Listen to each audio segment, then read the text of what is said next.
საქართველოს დამოუკიდებლობის დღე მთელი ქვეყნის მასშტაბით საზეიმო ღონისძიებებით აღინიშნება. ეპიცენტრი კი თბილისი იქნება, სადაც 1 საათში წვეომდელები სამხედრო ფიცს დადებენ. ანა ბროლაძე მუშაობს თავისუფლების მოედანზე და მას ახლა პირდაპირ ეთერში ჩავრთავთ. ანა, გისმენთ. მოგესალმები მარია, მივესალმები მაყურებელს და გილოცავთ საქართველოს დამოუკიდებლობის დღეს. ნამდვილად ტრადიციულად თავისუფლების მოედანი და დედაქალაქი იქნება ერთ-ერთი მთავარი წერტილი, სადაც აქ მყოფ ადამიანებს, რომლებიც პრინციპში უკვე არიან მოსულები იმისთვის, რომ თვალი მიადევნონ ფიცის დადების საზეიმო ცერემონიას და იმ ღონისძიებას, რომელიც მოიცავს მათ შორის სამხედრო კომპონენტს და მერე შემდგომ უკვე სიტყვით მიმართვებს.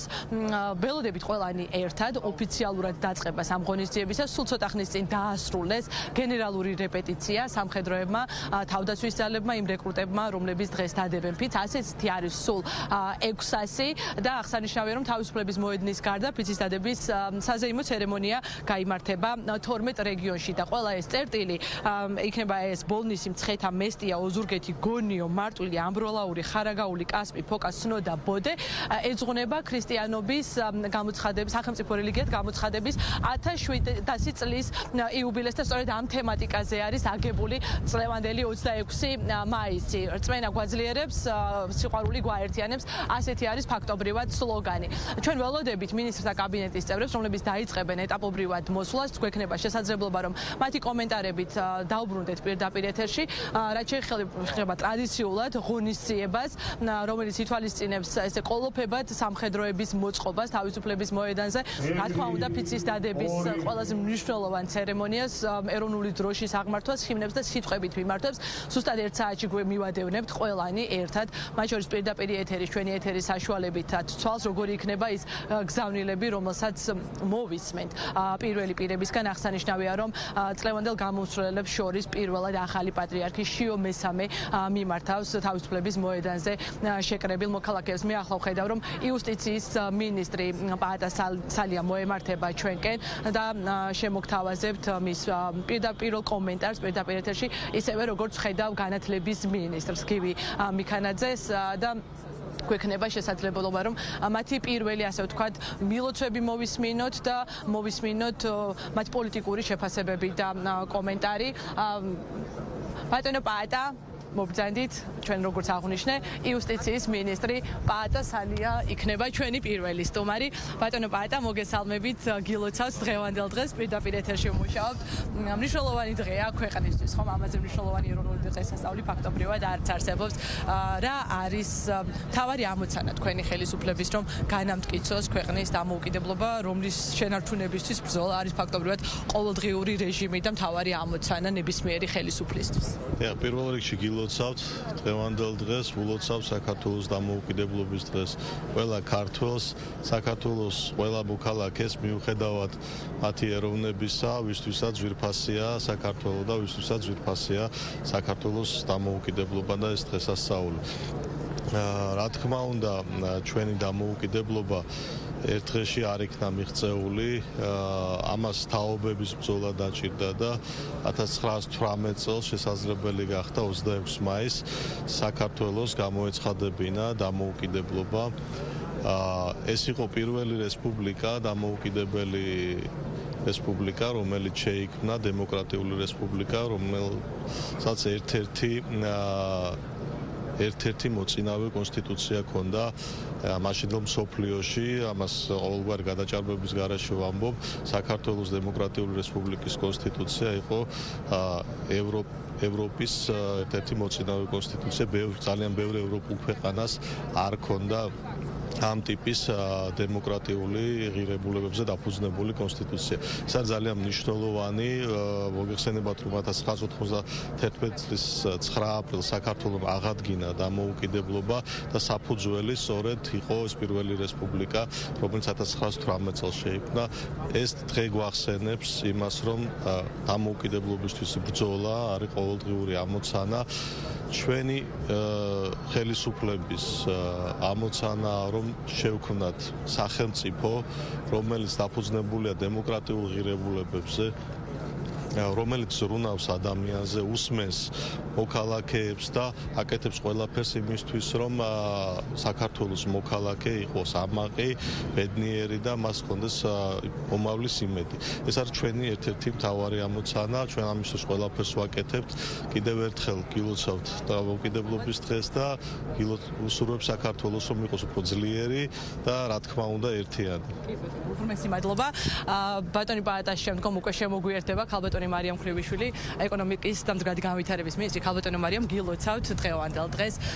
თქვენი მიმართულებით რომ ვისაუბროთ, რა არის ის ნაბიჯები, რომლითაც ეკონომიკური გაძლიერების კუთხით ქვეყანამ უნდა გაანამტკიცოს დამოუკიდებლობა, იმიტომ რომ თქვენი წვლილი გაქვთ ამაში, უშუალოდ თქვენი სფეროს მიმართ.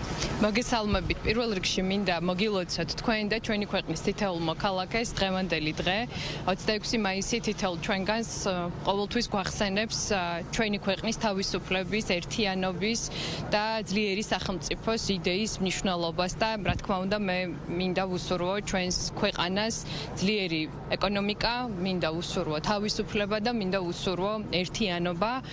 წელს ვფიქრობ, რომ განსაკუთრებული წელია, ჩვენ ორმაგად აღვნიშნავთ მათ შორის თავისუფლებას და დამოუკიდებლობის დღეს, ისევე როგორც აღვნიშნავთ საქართველოში ქრისტიანობის სახელმწიფო რელიგიად აღიარებას და გამოცხადებას და 1700 წელი სრულდება და მე მინდა რომ ჩვენი ქვეყნის მოქალაქეებს მივულოცო ეს ორი უმნიშვნელოვანესი თარიღი და კიდევ ერთხელ ვუსურვო თავისუფალ ეკონომიკურად ძლიერ ქვეყანაში ცხოვრება და რა თქმა უნდა თქვენ სწორად ბრძანეთ ჩვენი ქვეყნის დამოუკიდებლობისთვის, სუვერენიტეტისთვის უკიდურესად მნიშვნელოვანია ეკონომიკურად ძლიერი სახელმწიფო და თითოეული ჩვენგანი ჩვენ ყოველდღიურად ყველაფერს ვაკეთებთ იმისთვის, რომ ხელშესახები იყოს ეკონომიკური კეთილდღეობა, რომელიც დადებითად ისახება თითოეული ჩვენი ქვეყნის მოქალაქეზე. უღრმესი მადლობა მარიამ ქრივიშვილს უსმენთ და თავდაცვის მინისტრი შემოგვიერთდება ახლა პირდაპირ ეთერში ირაკლი ჩიქოვანი,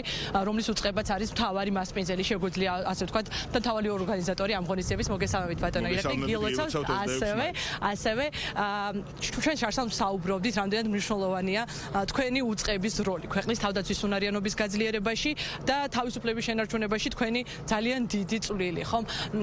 რა შეიცვალა წლიდან წლამდე, რას აკეთებს თქვენი უწყება იმისთვის, რომ თქვენი როლი, რაც არის ქვეყნის თავდაცვის უნარიანობის გაძლიერება და ამ მხრივ დამოუკიდებლობისთვის ბრძოლა, აი ამ კუთხით რა გვაქვს სიახლე შარშანდლიდან წლევანდლად? პირველ რიგში მინდა თითოეულ საქართველოს მოქალაქეს მიულოცო 26 მაისი. ეს არის საერთო დღესასწაული, ეს არის დღესასწაული, რომელსაც ჩვენ ყველანი ერთად ვზეიმობთ და ეს დღე ნამდვილად ჩვენია. თითოეული ჩვენგანის არის და გილოცავთ და უსურვებთ ჩვენს ქვეყანას მშვიდობას, განვითარებას და კიდევ უკეთეს მომავალს. რა თქმა უნდა, წლიდან წლამდე იცვლება შესაძლებლობები, მხარდაჭერა, რომელიც თავდაცვის ძალებს გააჩნია, არის ძალიან მნიშვნელოვანი ხელისუფლების მხრიდან. ჩვენ ყველაფერს ვაკეთებთ იმისათვის, რომ ნაბიჯ-ნაბიჯ გავაძლიეროთ ჩვენი შესაძლებლობები, ჩვენი ტექნიკური აღჭურვილობა, მაგრამ რა თქმა უნდა, თავდაცვის ძალები არ არის მხოლოდ შეიარაღება და არ არის მხოლოდ ტექნიკური შესაძლებლობა. თავდაცვის ძალები პირველ რიგში არის ქართველი ჯარისკაცების პატრიოტიზმი, ქართველი ჯარისკაცების მონდომება და ქართველი ჯარისკაცების მსახურება სამშობლოს წინაშე. ჩვენ წელსაც თავისუფლების მოედანზე 600 ახალი რეკრუტი დადებს ფიცს და ეს არის ძალიან მნიშვნელოვანი მოვლენა, ეს ტრადიცია უკვე ჩამოყალიბდა და ამიტომაც ძალიან გვიხარია თითოეულ ჩვენს ეს არის დაუწყარი მოვლენა. ამის გარდა თავდაცვის სამინისტროს ქვედანაყოფები წარმოადგენილი იქნებიან 20 სხვადასხვა მუნიციპალიტეტში, სადაც ჩვენს თანამოქალაქეებს ექნებათ იმის საშუალება გაეცნონ მათ ტექნიკურ აღჭურვილობას, მათ შესაძლებლობას და ნებისმიერი შეკითხვა, რომელიც მათ ექნებათ თავდაცვის ძალებთან მიმართებაში, მზად არიან ჩვენი ოფიცრები და სერჟანტები მათ უპასუხობ. დღეს საზეიმო დღეა, თუმცა რადგან თქვენ ხართ მაინც ამ ღონისძიების ერთ-ერთი მთავარი ორგანიზატორი, აუცილებლად უნდა გკითხოთ თქვენი ოპონენტების გეგმებზე, რომლებიც ემზადებიან დღეს პოლიტიკური კომპონენტის შემოტანისთვის, ასე ვთქვათ, დღის წესრიგში. რამდენად მართებულია თქვენი გადასახედიდან და რას ელის ხელისუფლება აი ამ დღეს დღის მეორე ნახევარში? გეტყვით იმას, რომ ამ დღეს ვერაფერი ვერ გააფუჭებს, ამ დღეს არ შეიძლება ხელი შეუშალოს რამემ. მე დარწმუნებული ვარ, რომ საზეიმო ღონისძიებებით წარიმართება საქართველოს ყველა მუნიციპალიტეტში და გეგმებსაც ვერ დავარქვევ იმ პოზიციებს, რომელსაც თქვენ თქვენი საუბრეთ.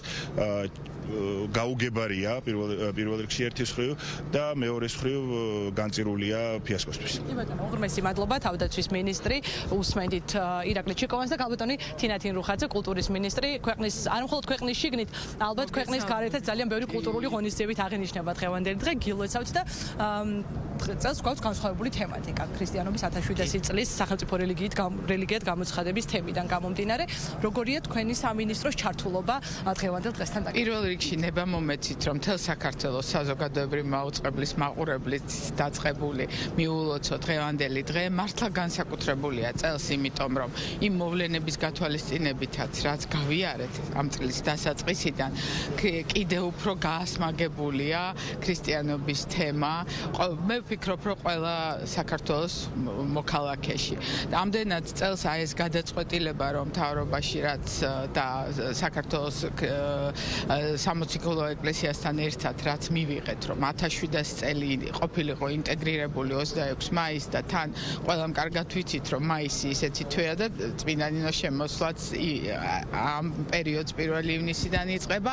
ამდენად ეს ღონისძიებები გადაწყდა, რომ სწორედ 26 მაისიდან ყოფილიყო უფრო ესე გააქტიურებული და მე ვფიქრობ, რომ მართლა ყველა ქართველისთვის და ჩვენი ქვეყნის მოქალაქისთვის ეს არის განსაკუთრებით მნიშვნელოვანი, რომ ფიციდება იმ ეკლესია მონასტრებში, წეღანაც თქვი და ახლაც გავიმეორებ, რომ სადაც შენდებოდა ქართული სახელმწიფოებრიობა რწმენაზე დაფუძნებით და მართლაც ის, რომ რწმენა გვაძლიერებს ყოველ ჩვენგანს და გვაერთიანებს ის სიყვარული, რაც აი ამ რწმენას მოაქვს ჩვენი ქვეყნის სიყვარულს მოაქვს, მე ვფიქრობ, რომ ეს სლოგანით სწორად გამოხატავს იმ განწყობას, რითიც გვინდა, რომ ჩვენ ქვეყანას ვემსახუროთ და ვაკეთოთ ბევრი საქმე იმისთვის, რომ ეს პატარა ქვეყანა, რომელიც ევროპისა და აზიის გასაყარზეა და რომელიც არის ძალიან მრავალფეროვანი და ძალიან მაღალი და ესეთი უძველესი კულტურის მქონე, მთელ მსოფლიოს გავაგებინოთ ჩვენი ეს განწყობა, ის რომ ჩვენ ვართ ქრისტიანული კულტურა და ქრისტიანული კულტურა თავისთავად ნიშნავს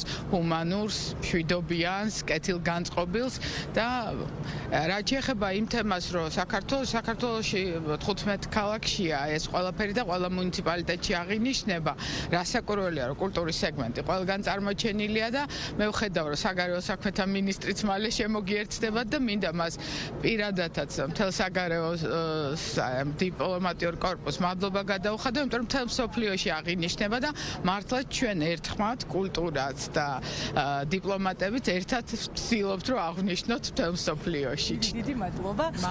და ქალბატონმა თინათინმა ჩემი შემდგომი სტუმარი ვიცე-პრემიერი და საგარეო უწყების ხელმძღვანელი ქვეყნის პირველი დიპლომატი მაკა ბოჭორიშვილი, ქალბატონო მაკა გილოცავთ დღევანდელ დღეს და კითხავთ თქვენი უწყების როლზე, რომლის ერთ-ერთი მთავარი ამოცანა და ხშირად გვესმის ხოლმე სამინისტროს ღონისძიებების ეგიდით, რომ დიპლომატებს აქვთ ძალიან დიდი მისია, რომ ქვეყნის ცნობადობა გაიტანონ საზღვრებს გარეთ და იმუშაონ ყოველდღიურ რეჟიმში ქვეყნის ინტერესების დასაცავად. პირველ რიგში გილოცავთ, ულოცავთ დღევანდელ დღეს საქართველოს თითოეულ მოქალაქეს და ვუსურვებ ერთიან თავისუფალ საქართველოში ცხოვრებას, რომლისთვისაც შრომა და ცხოვრება არავის არასდროს არ უნდა დაგზარდეს.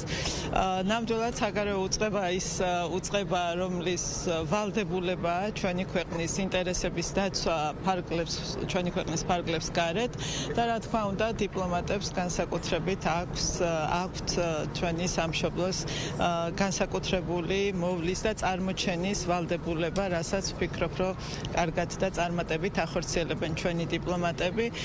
განსაკუთრებით ფაქიზია ყველა ის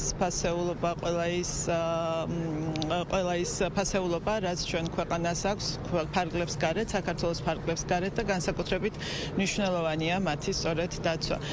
დღეს ძალიან ხშირად ვსაუბრობთ ჩვენ ქვეყნის სუვერენიტეტის დაცვაზე, ეს არის სწორედ ის საქმე, რაც დიდწილად ევალებათ სწორედ ქართულ დიპლომატებს, რომ იზრუნონ და იფიქრონ ჩვენი ქვეყნის სუვერენიტეტის დაცვაზე, რაც არის ჩვენი ქვეყნის თავისუფლების და დამოუკიდებლობის გარანტი. მადლობა და ბოლო მინისტრი, რომელიც შემომიერთება ეთერში და დავასრულებ ეთერს, სოფლის მეურნეობის გარემოს დაცვა, რომელზეც სულ ვიღებ ხოლმე წლიდან წლამდე შენიშვნას, რომ მხოლოდ სოფლის მეურნეობის სამინისტრო მიღებული ამჯერად ეს ბატონო დავით გილოცავთ დღევანდელ დღეს.